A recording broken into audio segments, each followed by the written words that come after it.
మనతో సంబంధాలు లేనటువంటి వాళ్ళు, మన జీవితాల గురించి అసలు అవగాహన లేనటువంటి వాళ్ళు మనల్ని రకరకాల విమర్శలు చేస్తూ ఉంటారు. అలాంటి విమర్శలు వచ్చినప్పుడు బాధపడుతూ ఉంటారే. కానీ వాళ్ళ మాటలు విని మనం దూరం అయితే మన జనాలకు మనం దూరం అయిపోతాం. మన జనాలు మనం కాపాడుకోవాలి, పేదలకు అండగా ఉండాలి, పేదల్ని పైకి తీసుకురావాలి, వాళ్ళని ఒక ఉన్నత స్థానంలోకి ఎదగాలి. ఈ సమాజము అంతరాలు లేనటువంటి సమాజం తయారు చేయాలంటే అందరం మనకు వీలైన పద్ధతిలో చేయూతనివ్వాలి. ప్రభుత్వాలు ఆదుకోవాలి, ప్రభుత్వ రంగ సంస్థలు ఆదుకోవాలి, ఎన్జిఓలు ఆదుకోవాలి, ఉపాధ్యాయులు ఆదుకోవాలి. అందరం కృషి చేస్తేనే ఈ యొక్క అసమానతలు తొలుగుతాయి.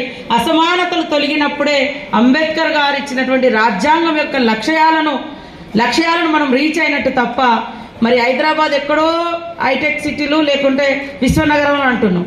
మన దళితవాడలో లేకుంటే తండాలో గూడలలో పోతే మన వాళ్ళ పరిస్థితి ఎట్లుందో మనకు తెలుస్తూనే ఉంటుంది.